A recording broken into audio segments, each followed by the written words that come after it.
He stands silhouetted against the twin suns of Tatooine, a cloaked figure, his gaze fixed on a distant homestead. His movements are slow, deliberate, each step a quiet testament to the weight he carries. This is Ben Kenobi. Now, cast your mind back. Imagine another Obi-Wan, years earlier, igniting his lightsaber with a flourish, a wry smile playing on his lips as he dives into a frantic speeder chase across Coruscant, or as he deflects blaster fire with a confident swagger on the battlefield of Geonosis. This was the young master, General Kenobi. The journey between these two images is not merely the passage of time. It is a profound, deeply affecting transformation, a masterful piece of character evolution that spans the entire Star Wars saga. Obi-Wan Kenobi's changing demeanor, from the energetic, charismatic Jedi Knight of the prequels to the serene, almost weary sage of the original trilogy, tells a story of loss, burden, and the arduous forging of wisdom. In the prequels, Obi-Wan is a whirlwind of capability and youthful confidence. He is quick-witted, often delivering dry humor even in dire situations. We see him as a formidable duelist, a tactical mind, and a trusted leader. He embodies the ideal of the Jedi Order, resolute, principled, and deeply committed to the Republic. He is loyal, passionate, and at times even a little bit headstrong.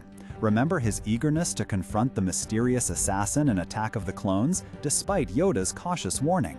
He's a man of action, often found in the thick of the fight, carrying the hopes of a galaxy on his shoulders with an almost effortless grace.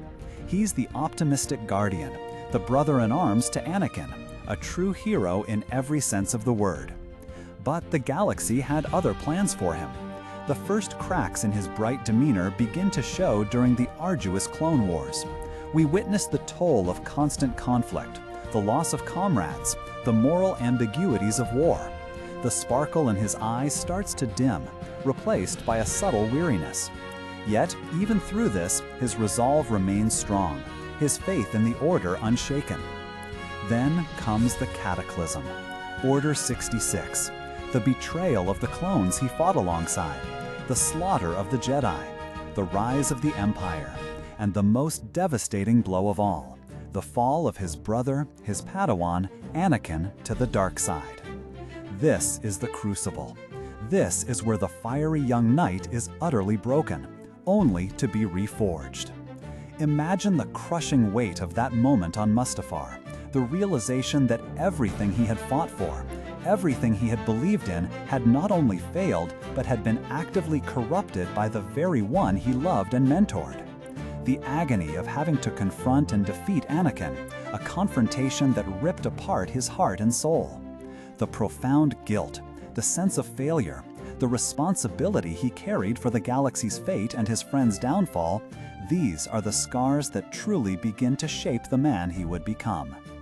He goes into exile on Tatooine, a desolate planet where he spends nearly 2 decades in silent vigil.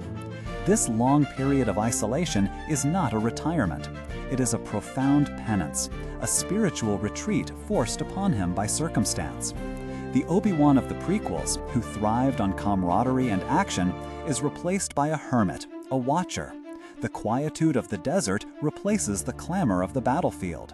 His movements slow, his voice deepens, resonating with a wisdom that could only be earned through such immense suffering and solitude.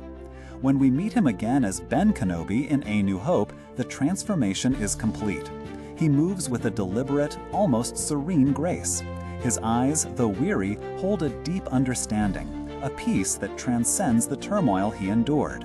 He is no longer quick to draw his saber, no longer eager for direct confrontation. Instead, he embodies patience, guidance, and a profound, almost spiritual calm. His strength is no longer primarily physical, but rooted in his connection to the Force and his hard-won wisdom. He doesn't lecture, he advises.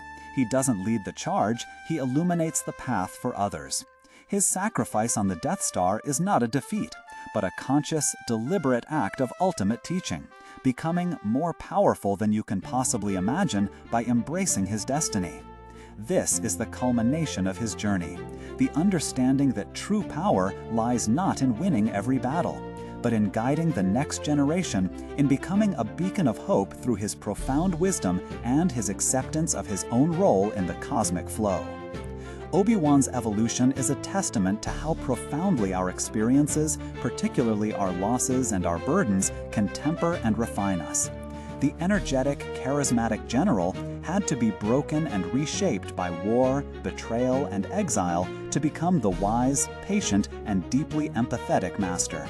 His calm demeanor in the original trilogy is not born of indifference, but of an incredibly deep understanding of the Force, life, and the consequences of action, a wisdom forged in the fires of personal tragedy.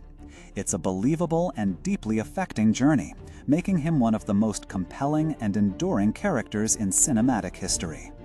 What are your thoughts on Obi-Wan's incredible journey and the transformation he underwent? How do you see the scars of his past manifesting in his wisdom? Share your insights and reflections in the comments below. And if you found this exploration thought-provoking, please consider liking this video and subscribing to our channel for more thoughtful dives into the stories that shape us.